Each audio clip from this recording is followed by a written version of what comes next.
on the surface, Trump wins, but in the essence, China wins.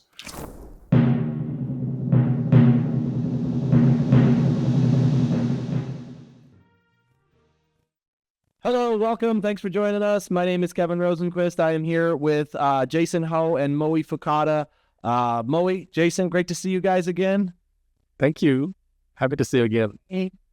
So we started last episode on part 1 of our tariff talk. We unpacked a lot of different things. Today this is part 2 of our tariff talk. I'd like to kind of switch the focus a little bit, maybe a little more towards China.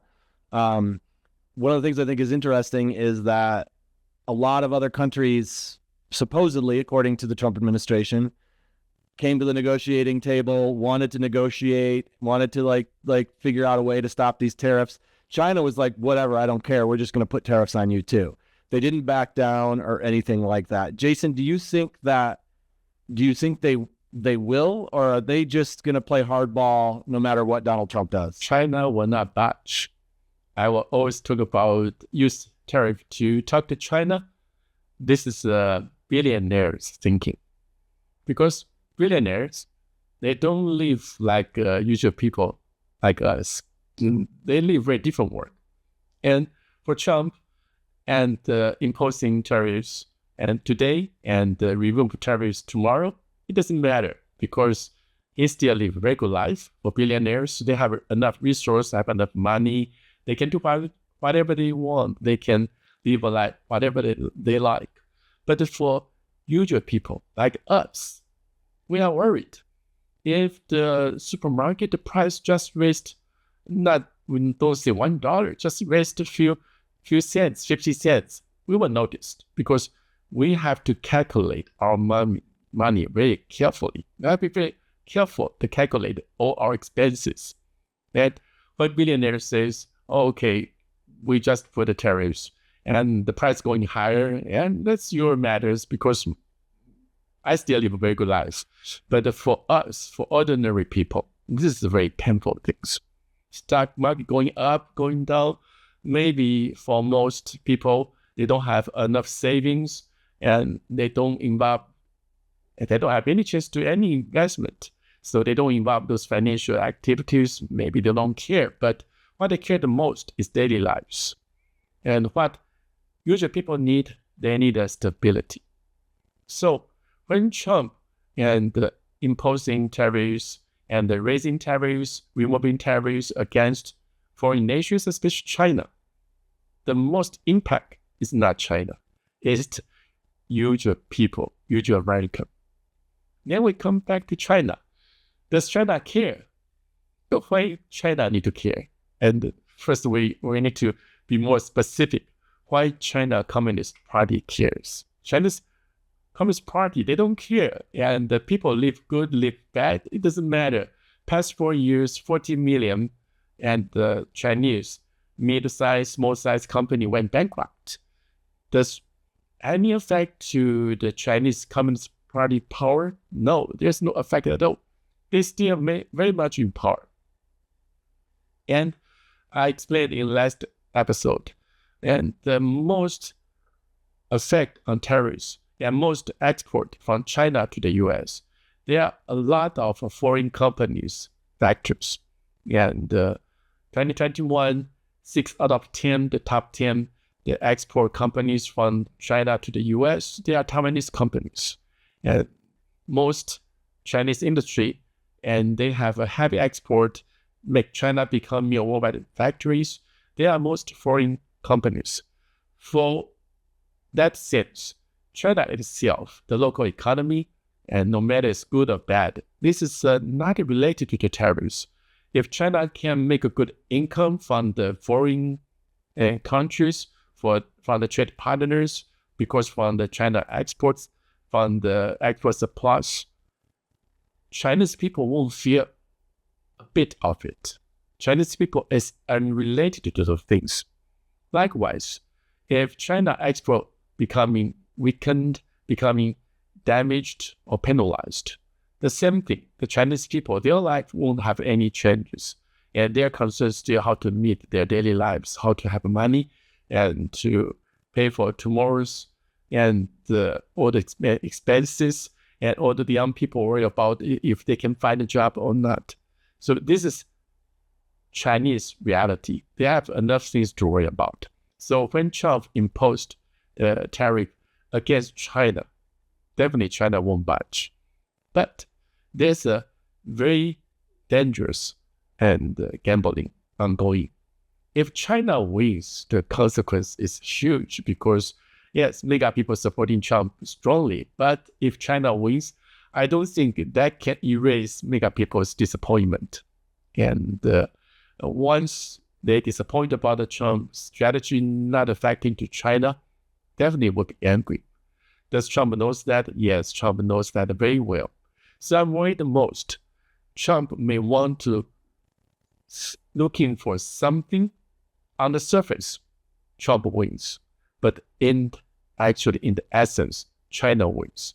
So if China doesn't budge, and China is waiting for Trump to give them something in reality, in really useful, then Trump may compromise.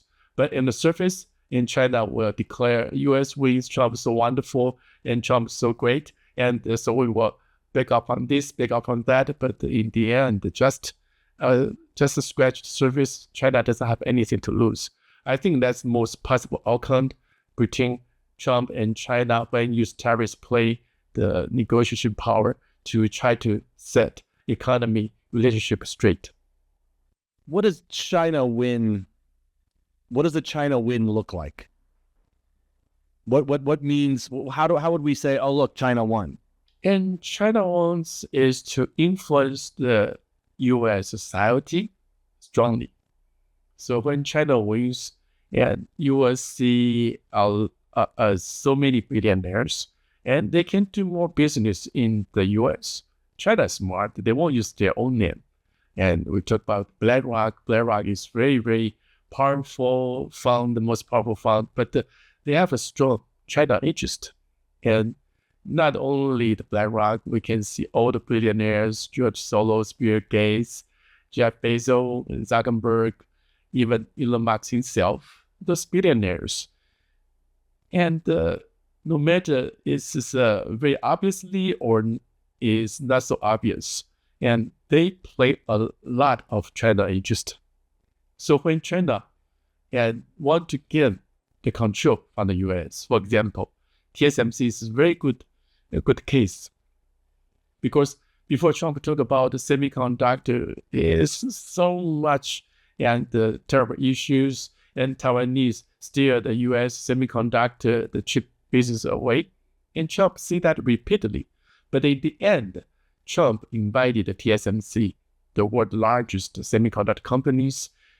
Trump said taking 98% of the chip manufacturing market, Trump invited them and to come to the U.S.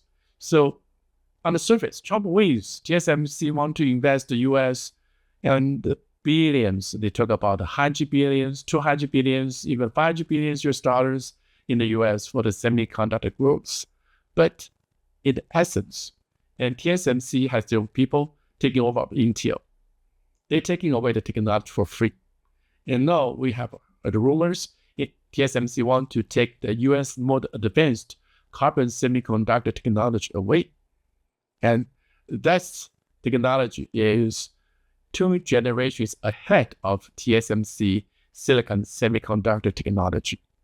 And if Trump thinks he just wants to win the surface, but selling out the U.S. core, like carbon semiconductor technology, U.S. people will not know. The news will not talk about it. But they will damage the U.S. national power, threaten U.S. national security very, very greatly. Moe, the Trump administration makes it sound like every other country aside from China came to the negotiating table and called him and all this. Do you believe that? Do you think that the other countries all kind of came to him, willing to negotiate, willing to bow a little bit? About to Trump or China? To Trump, yeah. Do you think, because the Trump administration basically says that, all these countries came to the negotiating table, they all called and wanted to work with us, except for China. Do you think that's true? Yeah. It's it's difficult to say. I don't think China will lose, and China always, China penetrate to the every country. China can control our government. The China can control Korean government, and China can control Taiwanese government, or Taiwanese controlling China government. I'm not sure that part. Anyway, China always can find a bypass to any obstacles from America, like the Panama Canal. Trump said he wants to take back Panama Canal to the American, and then he used BlackRock to buy Panama Canal from Chinese company. But it looks like Trump won. But actually, BlackRock is very much working for China, from my viewpoint. So I don't think Trump really wins. So actually, China won because Chinese government asked one company, CK Hudson, to buy a Panama Canal just on behalf of the Chinese government. But now CK Hudson, they got the money from U.S. pension fund, and still they keep control of Panama Canal. So probably They got the actual winner. So how do you make? Yeah, maybe extension to and the boy's answer. So other country may come to the negotiation table to talk to Trump and to settle the tariffs. But I think Lloyd's point is China is very much influential to Japanese government, to Korean government, even European government. So even they come to the negotiation table with Trump, but it's very hard to tell how much influence from China is over there. So maybe they will negotiate, but their negotiation in the end looks like a compromise. It's compromise position, but in the end, probably it would benefit the China the most. Okay. What do you think the next? I don't know. I'm asking you to predict. It's so hard to predict these days. But where do you think this heads in the next? I don't know. I think this is a very obvious outcome, and China will make a major win, and China will becoming a even superpower, superpower, and because Trump has to face election, Trump has faced the scrutiny of media, which is not so friendly to him, and Trump has to face all those and ally nations and leaders. Also, they are not so much in favor of Trump. So he raised a very difficult game and tried to win tariffs war against, and not only the allies, but also from the adversaries like China. The stakes very high, and when you go on the gambling table, you raise stakes so high, and you are afraid to lose.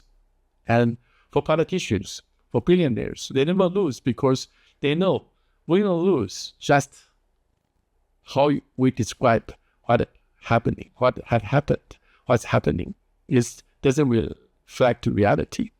But China doesn't care face, because no matter how people criticize China, the human right violations, and we talk about China try to influence other nations' elections. We can say anything about China, Chinese Communist Party, anything bad. They don't care because they just want to have something tangible, something that can hold control. So if Trump wants to keep the faith, he has to compromise. But China will take this as a very great opportunity to negotiate with Trump, but not by Chinese government itself, but China will use allies. That's what Moy mentioned about. They will use Japanese government, they will use Korean government, they will use European government to get what China wants. So if this tariff war And if keep on going, in the end, I believe China going to be superpower. Well, lot to see what happens. It'll be interesting to see how this goes, and we'll have to do another topic on this because it's not going away. So as it unfolds, the three of us need to sit down and have another conversation about it, I think. So, all right, well, that wraps up this episode. Thanks so much, Jason. Thanks so much, Moe. Thanks so much, everybody, for watching and listening. Really appreciate it. You guys enjoy the rest of your day. Thank you.